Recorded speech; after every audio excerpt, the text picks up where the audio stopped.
大家好，我是牛奶。凤青儿觉得同萧炎的战斗自己肯定是稳赢的，毕竟萧炎才9星斗尊，而自己已经3转斗尊巅峰了。但实际上呢，他的实力是依靠外物提升暴涨上来的，而且并不稳固。萧炎看到凤青儿那漫天彩色绸缎却华而不实的招式时，忍不住的摇头，仅用一火裹住全身，那彩绸就靠近不了他分毫。凤青儿见萧炎那闲庭信步无比惬意的样子，觉得自己受到了侮辱。他决定直接放出杀招天皇影。数百丈庞大的天皇虚影在天际之上成型之时，萧炎确定了凤青儿暴涨的实力必然与那远古森林的天皇遗骸有关系。只可惜，萧炎受死吧！看着杀招距离萧炎越来越近，凤青儿充满着恶意的冷喝道。对此，萧炎却是淡淡一笑，并未做出任何闪避动作，任由那天皇虚影撞击到了自己身上。一阵刺眼的金光爆发之后，萧炎所站立的地方烟尘弥漫。凤青儿见此兴奋极了，她甚至已经准备好露出胜利者的笑容了。可惜下一瞬，一道金光猛地自那烟尘弥漫之地掠出。凤青儿看清萧炎的样子时，就见对方不仅没事，甚至连衣服都没有褶皱一点。不等他反应过来做出有效防御，一道清脆的巴掌声就陡然在石台之上响起，旋即凤青儿就上天了，也就倒飞出去了上百米吧。等他停下时，众人才看到那原本吹弹可破的俏脸上，此刻已经被一个血红的巴掌印完美的覆盖着。好不容易缓过一口气的凤青儿难以置信地看着萧炎，又摸了摸自己的脸后，当场就给气得晕了过去。萧炎这番一巴掌把人打飞，丝毫没有怜香惜玉的操作，令得在场不少的围观强者都是倒吸了一口凉气。够彪悍，这么漂亮的美人，换做老子还真打不下去。一壮汉男道：哼，我喜欢2个人的时候偷偷打。一旁的猥琐老者怪笑道。听着周围的议论声，萧炎没有任何表情，只是随意的甩了甩手。对于这个想杀他的女人，这一巴掌算轻的。混账！天阳皇族的一群人反应过来萧炎做了什么以后，一个抱起就想干架，还是彩童男及时出声制止了他们，只叫人将凤青儿扶了回来。随后彩童男看似表扬，实则阴阳的说萧炎实力不错，萧炎才不惯着他呢，直接就怼他不是个东西。想要试探别人的实力，就自己动手呗，让一个女人出面算什么？无力反驳的彩童男只觉得胸口一阵气闷，但他还是反应极快的表示下一次自己一定会亲自动手。被威胁了的萧炎毫不在意，留下一句随时恭候，就头也不回的找他家青青薰儿去了。殊不知他转身之时，那彩童男将手中的玉佩都给捏成了粉末。嘿嘿，够狠，我这还是第一次见你打女人。见到那带着一群人走过来的萧炎，古华冲着他就竖起了大拇指。萧炎无奈一笑后，冲着古清扬等人拱了拱手，随后将目光看向了薰儿。萧炎哥哥，这次倒是来晚了许多啊。见到萧炎的目光望来，薰儿有些意味不明的轻笑道，随后美眸一转，看向了萧炎的身后，薰儿又道：这位想必便是彩玲姐姐了吧？经常听萧炎哥哥提起你。薰儿此话一出，彩玲顿时就愣住了。其实在加玛帝国时，萧鼎就同彩玲打过预防针了。彩玲也明白，若非是岩浆世界里的那场意外，自己同萧炎也走不到今天。只是这有点类似于第三者的尴尬，让彩玲感觉很不自在。不过她还是礼貌的点了点头。作为造成如今尴尬局面的始作俑者，萧炎当然是更不自在了。故意干咳了一声后，萧炎招呼众人在一处地方坐下。此时古清扬等人也回过味儿了。再看看萧炎身后跟着的一群人中，大多都是女的，而且还有几位容貌格外的出彩。这个萧炎还真是想坐拥其人之福不成？古清扬等人瞬间觉得心里不舒服了。薰儿在古族那是什么地位？那可是无数优秀族人心中的女神。如今萧炎顺利得了薰儿的心不说，现在居然还想着享其人之美，简直太过分了。但是薰儿都没有因此发难，他们也没有立场说什么。此时的薰儿呢，正温婉有礼的与萧炎身后的众人各自打着招呼，只是在看到纳兰嫣然时，却是微微顿了顿。说起来，两人上次见面还是纳兰嫣然盛气凌人来萧家退婚的时候，纳兰嫣然现在都还记得自己临走之时薰儿说的那句话：纳兰家的小姐，希望你日后不会因为今日的大小姐举动感到后悔。此时的纳兰嫣然的确是后悔了，可惜世上没有后悔药可以给她吃。萧炎哥哥这次来莽荒古域也是为了菩提古树吧？一圈介绍完毕，薰儿才看向萧炎道：“萧炎连忙点头，心里却想的是自己太对不起薰儿了。毕竟他明白薰儿表现得如此平静，只是不想因为这种事吵闹，让自己伤神。从这里一直向前，便可以进入莽荒古域深处，菩提古树就在那里。”薰儿指向古玉台的北面，轻声道：“不过想要抵达菩提古树那里很困难，因为在距这里100里之外有凶兽大军坐镇，他们将深处团团围绕，我们要进去就必须闯过那片凶兽海洋。这几日时间，我们这里的人都试过，不过最后全部被中途拦了回来。”薰儿微微抬起脸颊，缓缓道：“先前闻到的血腥味儿原来是这么来的。”萧炎恍然大悟，捋了捋额前的青丝，薰儿又同萧炎说起了现在的局势。因为目前没有任何一个单一的势力有能力穿过兽潮，魂族有人提出了暂时联盟的说法，此人是魂族如今年轻一辈之中号称最有可能成为下一任魂族族长的2人之一，名为魂玉。萧炎顺着薰儿的视线看去，就见一极为温雅的长发黑衫男，看了看其面带微笑，与几位不知是哪个势力的强者笑谈的样子，萧炎默默地将他归为了危险那一类。俗话说得好，咬人的狗不叫。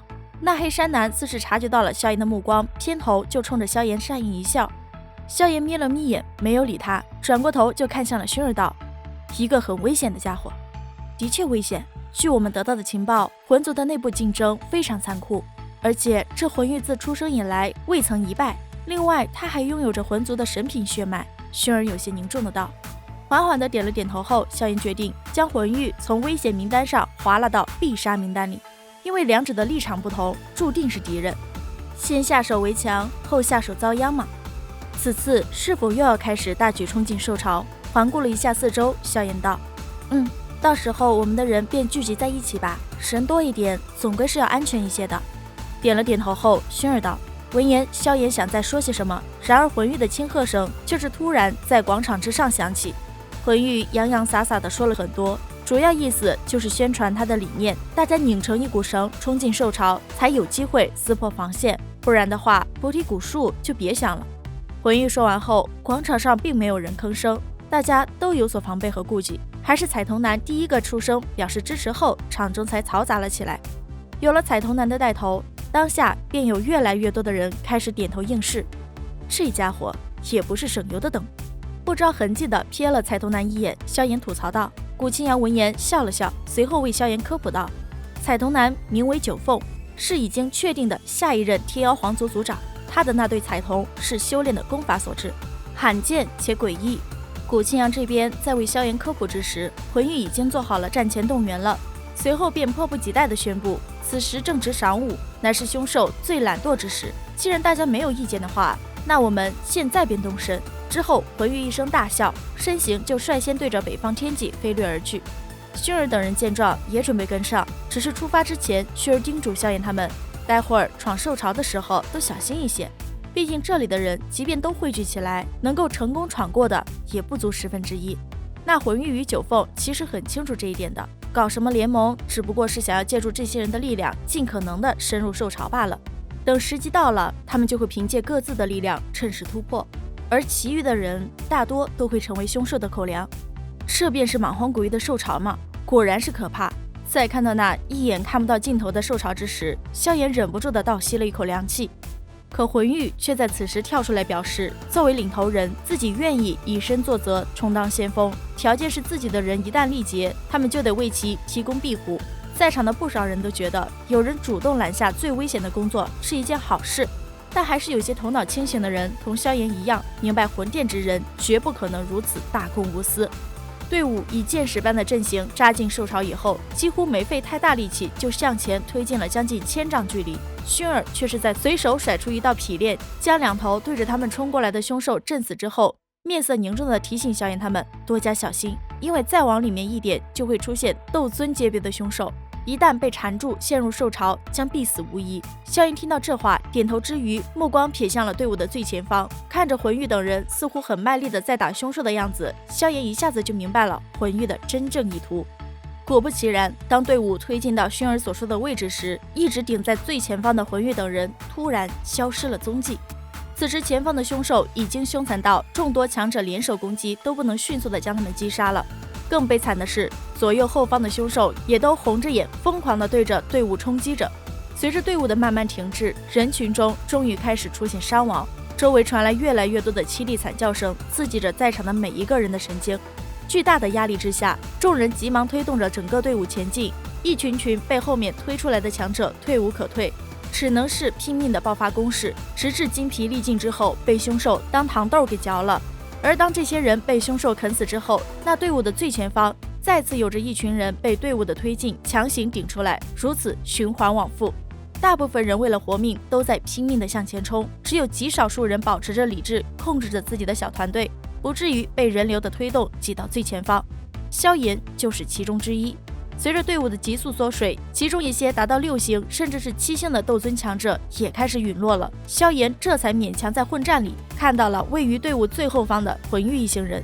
萧炎哥哥，这支队伍快要彻底破碎了，到时候若是魂玉等人率先动身，我们便跟上，后面的路便是得靠我们自己了。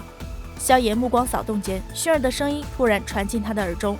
闻言，萧炎不着痕迹的微微点头，无心为那些被利用的大冤种们感慨。萧炎专心解决起了面前的凶兽。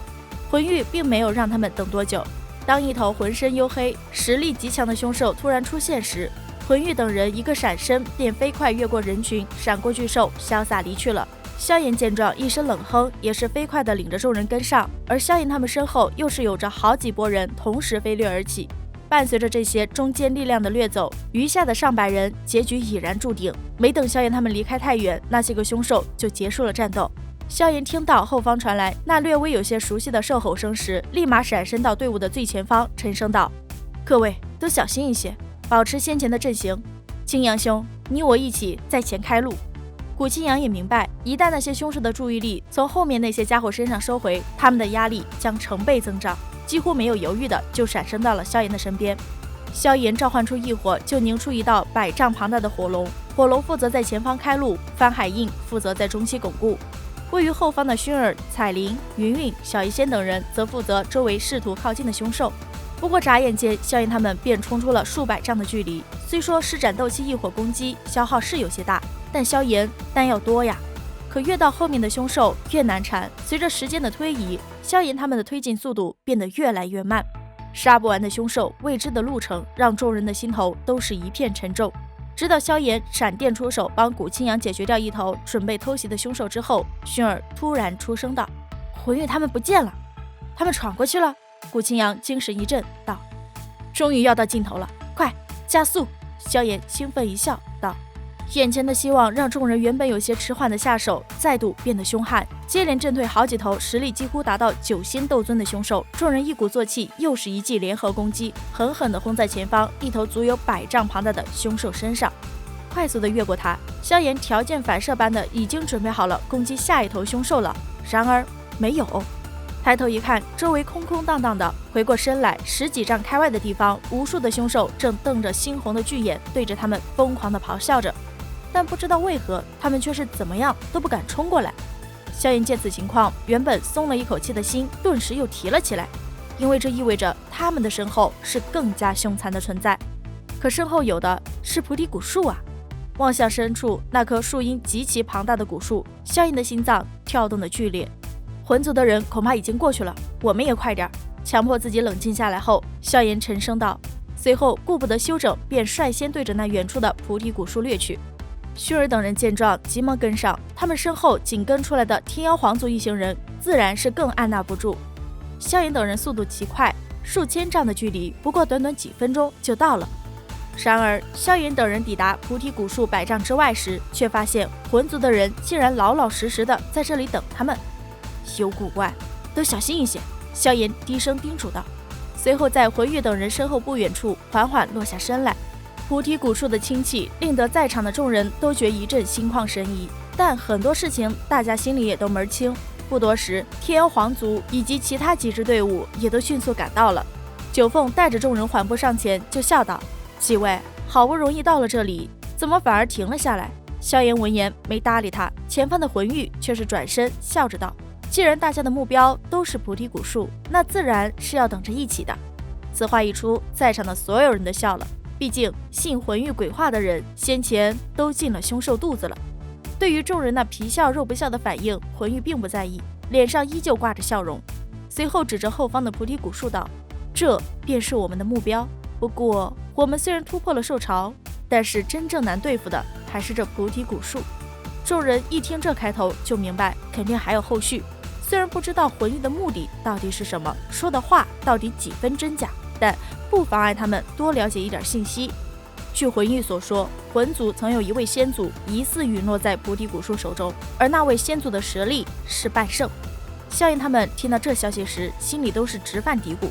最终虽说是将信将疑，但众人也将本来集中在魂族的警惕心分了一半给菩提古树。你等在这里是不敢单独一行人上去吧？古青阳瞥了魂玉一眼，道。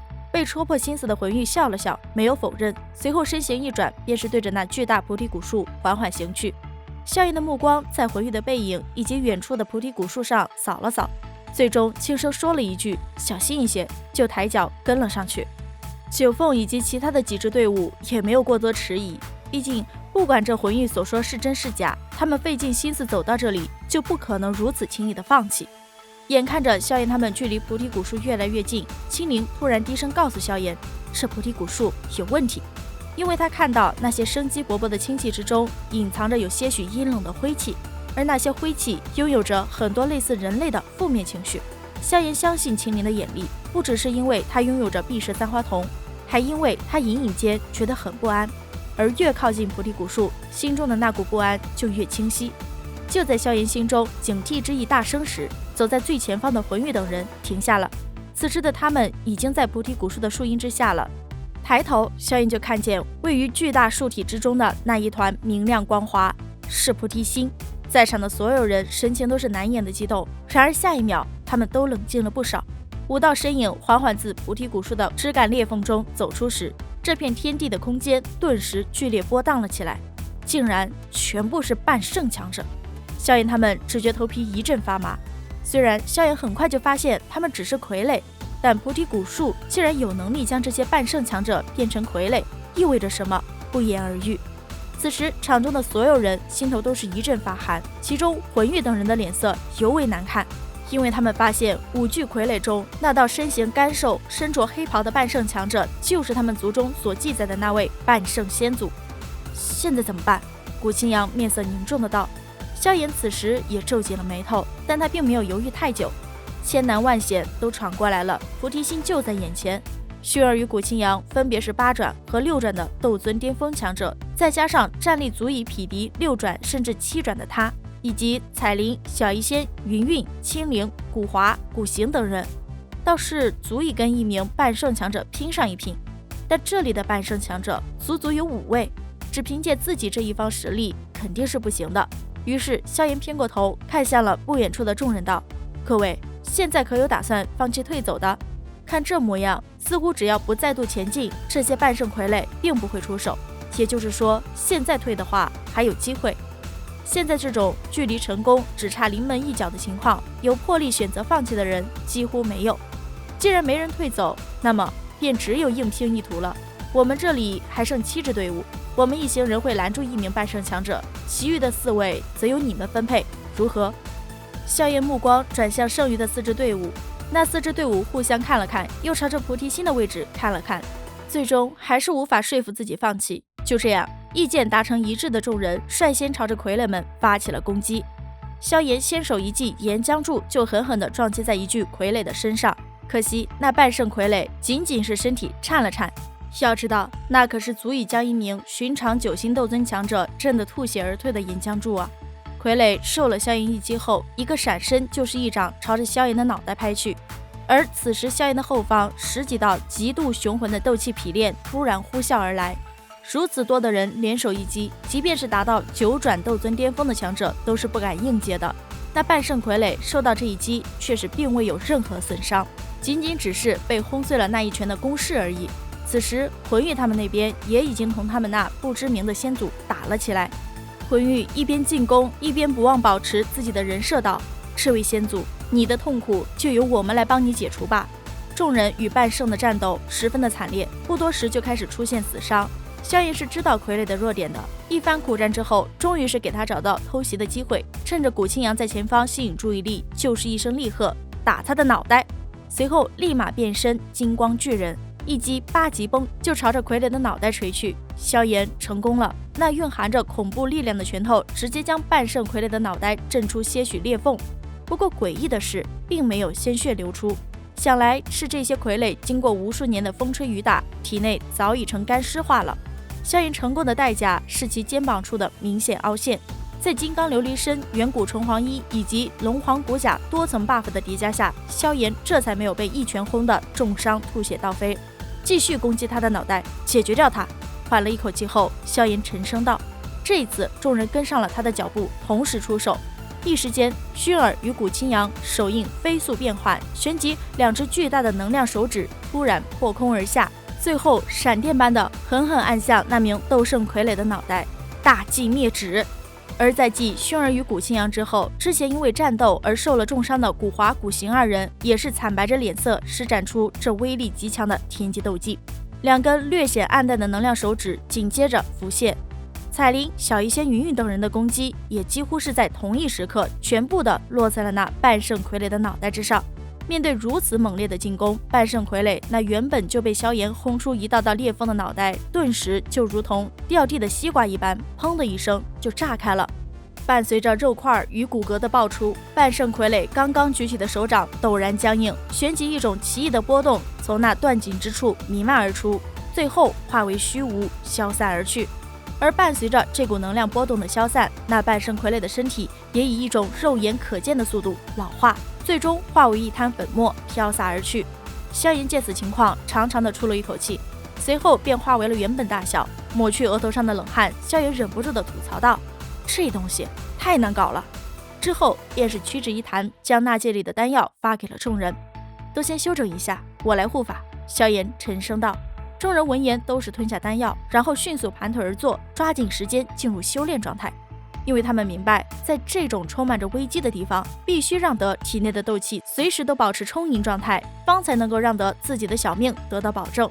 至于其他的队伍帮忙，是不可能帮忙的。萧炎很清楚，自己这一行人之所以能够毫无伤亡的击杀那傀儡，主要还是因为那傀儡的实际战斗力远比不上真正的半圣强者。那么菩提古树究竟拥有着什么样的诡异手段，才能够将那么多真实的半圣强者制成傀儡呢？萧炎心中念头急转间，不远处传来了砰的一声响。萧炎转过头望去时，就见到魂玉面无表情的一拳将他那位先祖的脑袋震成了一团惨白碎肉。察觉到萧炎的视线时，魂玉还冲着萧炎笑了笑。萧炎见此，甚是无语的在心里吐槽：这个家伙不去表演变脸，可惜了。自魂玉等人解决掉1名半圣以后，另外几支队伍也陆陆续续的结束了战斗。其中九凤一派损失了3位实力强悍的天妖皇族长老，另外2队则是基本丧失了大半的战斗力。等最后一队人马结束战斗，虚脱般的躺在地上的时候，萧炎一行人已经整装完毕了。看了看自己身旁的众人，萧炎建议实力未达6星斗尊者留守原地。众人皆知前方会更加的凶险，若是实力不过关，去了也是送死，于是纷纷点头。只有云云有些迟疑。花宗的几位长老见此情况，交换了一下眼神，随后便告诉云云，让他放心的跟着萧炎走，他们会陪着纳兰嫣然一起留下。云云闻言心绪大定，这一次他要同萧炎一起走，无关宝物，仅仅是因为他担心萧炎。尽管他知道萧炎的实力比他强。确定好最终的随行人员后，萧炎绷紧了神经，就率先起身，领着众人走向菩提古树。后方的魂玉以及九凤等人哪里能让萧炎抢先一步，立马就跟了上去。至于另外几支残破的队伍，也不甘心空手而回，咬碎了牙也要爬起来跟上去。当众人抵达菩提古树树底时，一道光柱突然出现，将他们一行所有人都给罩了进去。众人刚想反抗，却骇然发现体内的斗气竟然全部消失了。下一瞬，那光柱迅速缩小，随后闪电般的就缩回了树体之内，而那些被光柱罩住的人也一同消失了，徒留不远处的纳兰嫣然他们惨白着一张脸。萧炎恢复意识的时候，位于一处纯白色的空间。此时萧炎的记忆好像出了点问题，正努力地想着自己到底遗忘了什么的时候，前方突然出现了一个光圈。几番犹豫后，萧炎踏了进去，随后纯白的空间就被葱郁的草原替代了。与草原一同出现的，还有如同一抹猩红的血线一般的兽潮。面对了这般铺天盖地的凶兽，萧炎直接就迎了上去，随后手掌轻抬，瞬间就清空了其周身100丈之内的所有凶兽。无论其实力达到何种层次，仅一瞬皆成灰烬。萧炎见状有些傻眼了，呆呆地看向掌心。萧炎喃喃道：“这是斗圣的力量。他追逐了这么多年，如今终于是具备了吗？”此时的萧炎像是被强行降智，全身心都沉浸在了这股举手投足间便可毁天灭地的力量之中，而其眼眸之中却是闪过了几缕诡异的红芒。下一瞬，萧炎抬头看向了正源源不断朝他冲来的兽潮，一声怪笑之后，萧炎双手猛地对着地面狠狠一按，就直接团灭了无数的凶兽。萧炎从未感觉到如此神清气爽过。仰天一声狂笑之后，萧炎想到了自己的仇人，他想要让魂殿魂族之人彻底的消失。萧炎这边杀意刚起，下一秒一群人就被后方的空间吐了出来。萧炎一看来人竟然是魂玉他们，追上去就是狠狠的一抓。可怜的魂玉一行人还没来得及跑，就变成了一片血肉，而萧炎却是随手将那滩血肉甩开，准备找到魂族的总部，杀他个七进七出。转身踏着虚空，萧炎几个闪掠就到了莽荒古域的边缘地带。其沿途所过之处，血流成河，只因萧炎此时的威压过于恐怖，任何出现在其1000丈之内的凶兽都是会在瞬间变成爆炸的西瓜。可萧炎却是未曾收敛，血红的颜色越多，他越兴奋。最后，萧炎的双眼竟也变得血红。边缘地带再向前就是莽荒镇了。萧炎在看到这座略显熟悉的小镇时，陷入了短暂的茫然。隐隐间，他觉得哪里不对劲，但脑子里一些紊乱的记忆让他无法彻底的回想起什么。最终，萧炎决定不管了，抬脚就想要穿进莽荒镇。然而下一秒，一股清凉的气息自纳戒中涌出，最后顺着萧炎的手臂钻入其脑中。萧炎清醒了，脑子不懵了，眼睛也不红了，脸却是黑了个彻底。真不愧是菩提古树啊，这种逼真的幻境都能造出，强大的力量的确是我一生所求。可惜那始终是虚假的。望着面前的一片虚空，萧炎缓缓道，随后举起令他及时清醒的功臣菩提子。随着萧炎的清醒，他面前的幻境彻底破碎了，眼前一花间，萧炎就已经身处一片充满着碧绿之色的空间之中了。而菩提树就位于这片空间的正中间，只不过眼前这棵菩提树相较于外界的那一棵将近1000丈庞大的菩提古树小了无数倍而已。萧炎并没有因为它看起来无害就放松警惕，而是绷紧了神经，在较远的地方观望着。菩提古树见萧炎久久没有动静，着急了，抖了抖树叶，就派遣了一个光团给萧炎放起了小电影。从那小电影和光团最后附赠的信息里，萧炎明白了许多东西。首先，眼前的菩提树从远古就存在了。其次，这棵古树也不知道是不是活得太久了，老天都要制裁它。反正目前为止，它仅仅具备了一些灵物的基本功能，比如自主的保护或者反击。总结就是不太聪明。再次，它现在的本体之所以那么小，其根本原因是曾经有着一名身怀重伤的斗帝强者，想要强行抽出菩提古树的树灵来治疗他的伤势，但最后却是被他的对手另一位斗帝以及菩提古树联手将其斩杀。那位黑衣斗帝报复心极重，临死之际强行将他的一些负面情绪汇聚在一起，侵入到了菩提古树之中。而这些所谓的负面情绪，在无数年的岁月之中，已经逐渐的侵蚀了菩提古树。现在的菩提古树可以说是一体双魂了。萧炎之前所经历的幻境，就是那位斗帝强者的负面情绪搞出来的。而萧炎如今能够出现在这里，只是因为其手中的菩提子恰巧唤醒了菩提古树原本善良的灵魂。你想让我帮你驱除那份邪恶的灵智？萧炎道。古树见萧炎懂了，哗哗一顿乱点头。萧炎见状无语了，表示自己无能为力，实则是有些担心引火上身。那可是斗帝强者的负面情绪，强如菩提古树都是被搞得如此凄惨，他这刚到9星斗尊的实力能做得了什么？古树见萧炎不愿意帮忙，急忙又派遣了一个小光团给萧炎演示，用火焰炼化菩提子就可以救他了。很简单的。萧炎见他如此人性化的操作，愣了愣，旋即看了看手中这枚菩提子，无意的道：“就这么一颗不精纯的菩提子就能够帮你？”那肯定是不能的啦。菩提古树当场就放出了24颗，无论是大小还是纯净度，都完虐萧炎掌心这一颗的菩提子。萧炎瞪大了眼睛看着眼前的这一幕，是真的很想抓一把就掉头跑的。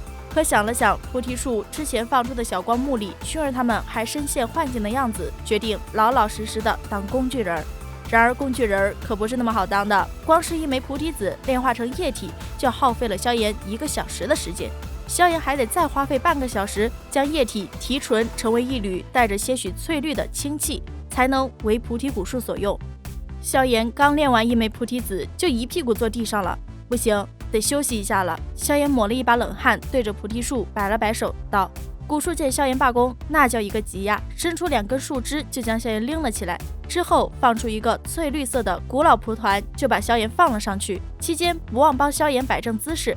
萧炎的屁股刚沾上那古老蒲团，其身体就猛烈地颤抖了起来，感受着那一股股精纯的可怕的能量如同潮水一般涌进自己体内。萧炎只觉得自己的毛孔呼出来的都是氢气，仅仅几个呼吸间，萧炎之前所消耗的斗气就都恢复了，甚至似乎比起以前巅峰的时候还要浓郁一些。这等能给人体扩容的功效，简直就是作弊利器呀！嘿，这苦力当的值。萧炎这边正呲着个大牙傻乐的时候，那菩提古树再度摇晃起来，发出哗哗声响，仿佛在催促着萧炎快干活。发现大好处的萧炎，此时肯定是不会在意炼制疲惫这等芝麻大的小事儿啦。现在的他充满了干劲儿，一枚又一枚，再一枚。随着菩提古树体内散去的黑气越来越多，萧炎体内的斗气变得越发的雄厚。萧炎练着练着，就不知道时间到底过了多久了。甚至于第一批菩提子被他尽数炼化以后，菩提树又放出了数十颗菩提子时，萧炎都能相当平静地接受了。萧炎也并没有主动的提及休息，反正他已经是炼化成惯性，取过一枚炼制一枚，然后看着那缕氢气钻进菩提古树体内，最后再次取过菩提子，如此循环往复。这种炼化一直持续了很久，久到萧炎突然一把抓个空。此时最后一丝黑气正缓缓地自树体之中渗透而出，伴随着这一丝黑气的消散，菩提古树周身顿时绿芒大盛，旋即一种祥和、神圣与智慧的气息就扩散了开来。彻底清除了吗？萧炎望着菩提古树喃喃道。古树像是听懂了萧炎的话，伸出一根枝叶摸了摸萧炎的脑袋。清除了就好啊。被摸头杀的萧炎笑了笑，也是拍了拍菩提古树的树枝，随后眼皮一耷拉就睡了过去。斗气消耗有回复，灵魂上的疲惫却是无法清除的。菩提古树见萧炎秒睡了，利用周身绿光就将萧炎拉进了自己的树体中心，似是想要帮助萧炎温养神魂。菩提古树在将萧炎抱入怀抱中后不久，就把之前同萧炎一起进来的众人放出了幻境。薰儿在看到如同雕塑一般坐于树体中心的萧炎时，无可避免的就想到了那些个半圣傀儡，十分恐慌的就想上前。还是古清扬一把抓住了薰儿道：薰儿，不要冲动，这或许是他的大机缘。薰儿这才冷静了一点。众人是被菩提古树一同放出幻境的，这个不难想到，菩提古树若是没有恶意，那么萧炎此时的情况就更像是菩提三宝之中最虚无缥缈的那一卦了。菩提古树号称智慧轮回树，除去至宝菩提心和菩提子，传说中的它还拥有着让人经历百世轮回的生效，而经过百世轮回的人，踏入斗帝的潜力将会被大大提升。古清扬之前所说的话不仅惊醒了薰儿，还提醒了魂玉、九凤一行人，怎么会让这个小子占了先机？九凤满肚子的嫉妒之火无从释放，一张勉强算得上俊俏的脸此时黑得地墨。九凤认为这等天大的好处，给谁都不能给他看不顺眼的人。一旁的魂玉脸色倒是基本如常，没人知道他此时心中正后悔得要死。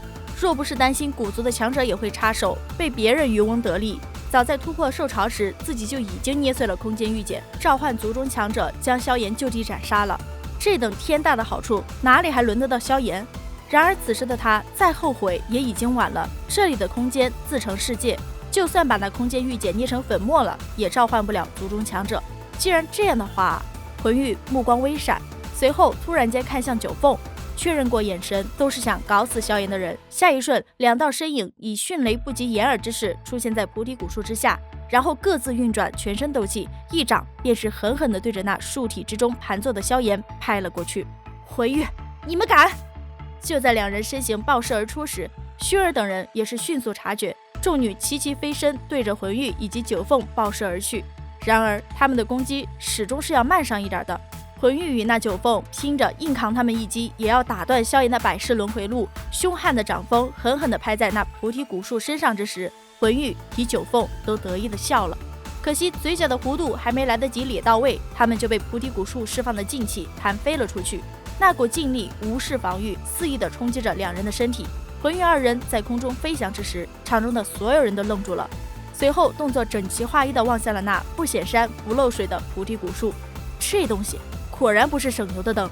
薰儿美眸紧紧盯着萧炎，确定萧炎丝毫没有被惊醒的迹象后，眸子中的金色火焰猛然窜出，旋即转向魂玉以及九凤的所在位置。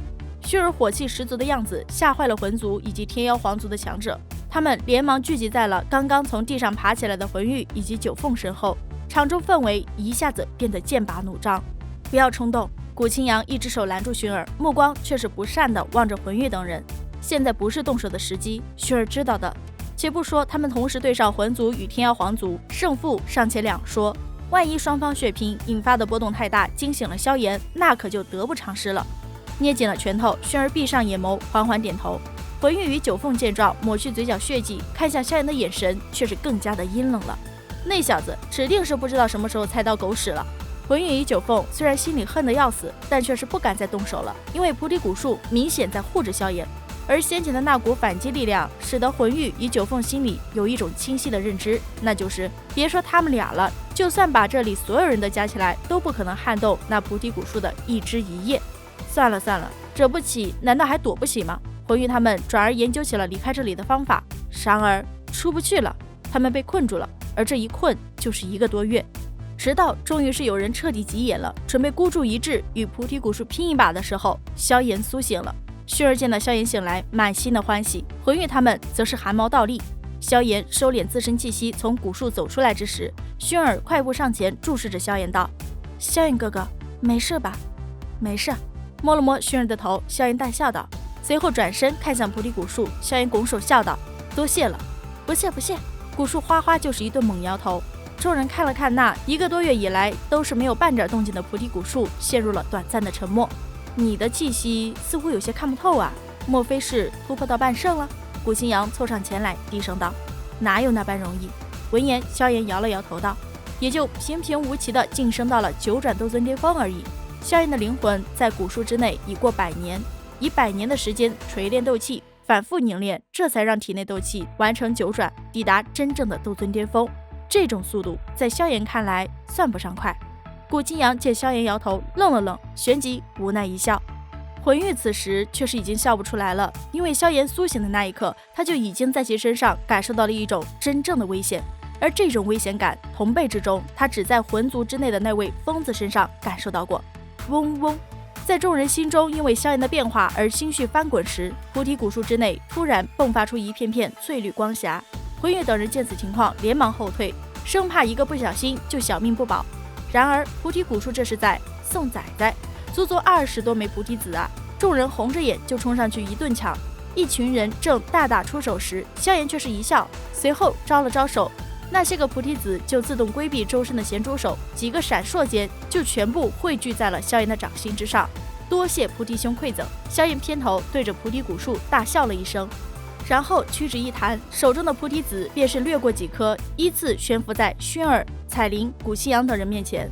古清扬、古行几人毫不客气，皆是一把抓过，抱拳道谢。萧炎笑着摇头，示意小事一桩以后，又是屈指一弹，送了几枚出去。那几位属于中立的强者微微一愣后，都是急忙抓过菩提子。萧炎不想他们掺和后面的事，他们明白。魂玉与九凤等人看着萧炎不断地分配着菩提子的动作，眼红极了。最终九凤没忍住怒喝道：“混账东西，你找死！”好了，本期分享就到此结束了。视频呢看到这里了，给牛奶点个赞吧。订阅了的朋友记得开启小铃铛哟，这样就不会错过牛奶的更新了。感谢您的耐心观看，拜拜，下期再见。